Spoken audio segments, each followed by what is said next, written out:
What's up, people? It's your boy Levelhead back on the go. Been a minute, been a while. Yes, I know.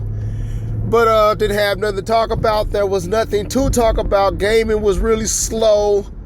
News was really slow, unless you want to talk rumors. And you know me, I don't do rumors much unless I really think the rumor has weight, legs, or something like that.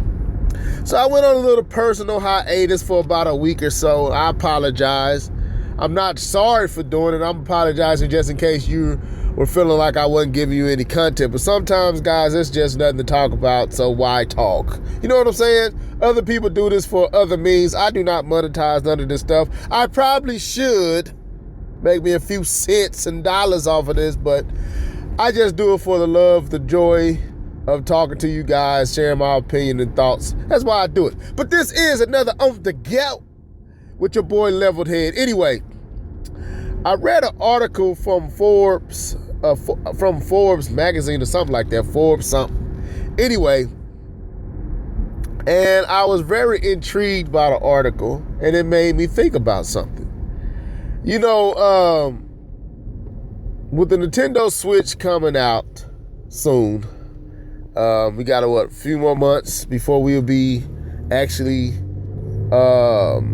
hands-on with the Switch, and then we'll have a few more months beyond that we'll actually be able to have the Switch in our homes. I got to thinking about the Wii U based on this article, and I have to say that I agree with them when it comes to the main contributor to the failure of the Wii U. Now, we're trying to put this on everything else, but I think it's just time for us to be honest and put it right where it lies. We've tried to say it was the marketing, the confusion in the marketplace. We've tried to say it was a whole bunch of things that caused the Wii U to fail, which I believe that those were contributors as well. But I think the most contributing factor to the Wii U failing was literally no third party. And it's a reality that I feel like we don't want to be honest about, especially Nintendo fans who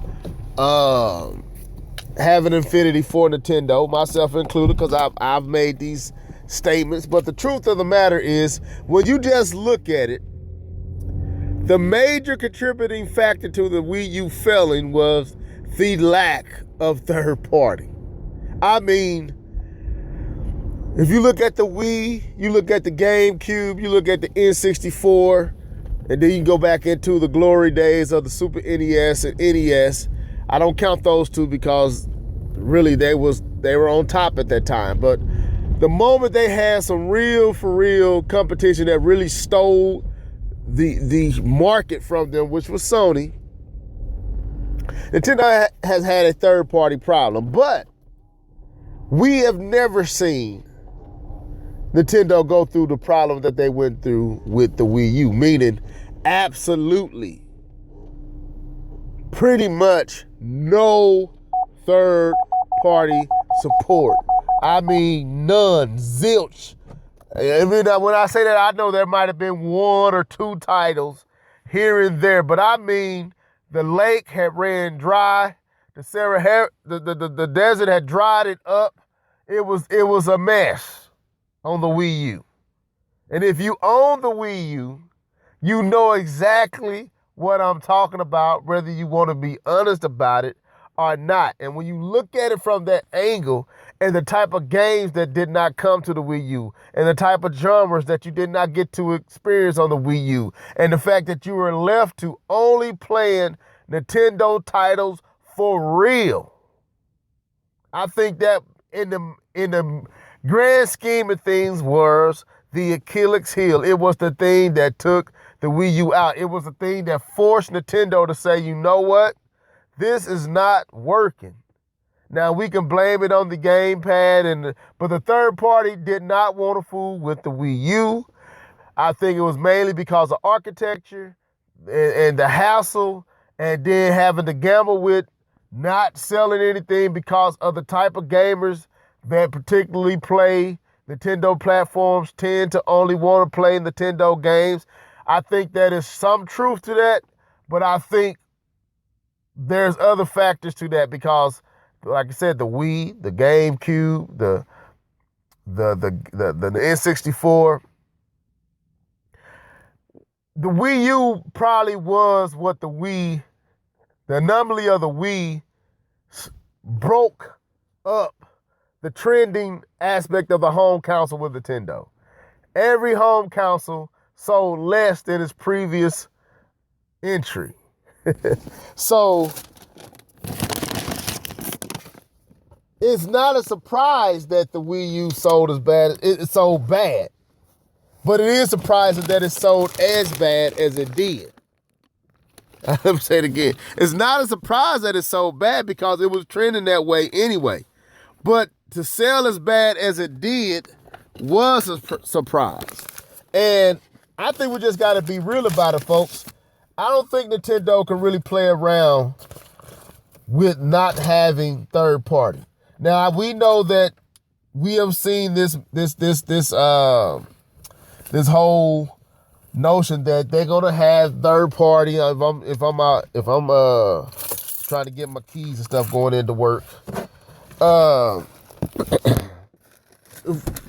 we have seen this whole messaging before, where they're saying they got third party secured and lined up. But I think this time around, Nintendo gotta have third party lined up for the success of the Switch. I don't think it's no ifs, ands, or buts. I'm not saying that it won't succeed. I'm not saying that they can't make it float, because if anybody can, Nintendo can. But what I'm saying is, and I've seen many arguments to suggest that Nintendo can do it without third party, but I'm gonna throw this in there. They might be able to do it in a surviving way where the system just doesn't crash and burn. But if they want to succeed in a successful way, Nintendo got to have third party. They got to get those titles. They don't have to have it in the magnitude and the levels of both Sony and Microsoft. But Nintendo got to have good third-party support. If we looking at Microsoft and Sony as 100%, which that is, they got full third-party support, Nintendo needs to have at least 60% third-party support for this system to be successful. If they don't do that, I feel bad for it, because I believe it's a good system. I believe the Wii U was a good system. But we got to stop downplaying third party. I played that role. I've yelled that rhetoric. I promoted that rhetoric on my channel. But it just ain't the truth. Third party is vital. When it comes to markets outside of Japan, third party is vital. And you got to have it. You don't have to have it in abundance, but you got to have it in enough to where it's seen as a value. And I'm going to end on that. I want y'all thoughts. Are we downplaying third parties' importance to the Switch or to Nintendo? I say we are. I think we've been downplaying third party long enough. And it's time to get real. Nintendo needs third party unless they're going to jump into these genres and make these types of games that are different from what they make themselves. Now, if Nintendo does that, then Nintendo can compete and not have to have third party. But if Nintendo is going to keep on the same path and make the same games that they make and do it the exact same way that they do it, without tackling some of these genres that everybody wants, Nintendo is going to fail. miserably. That's just my prediction.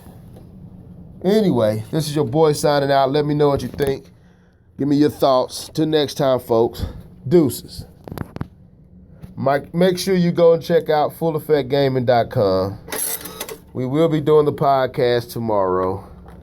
And like I said, this is your boy. Now I'm signing out for real. Deuces.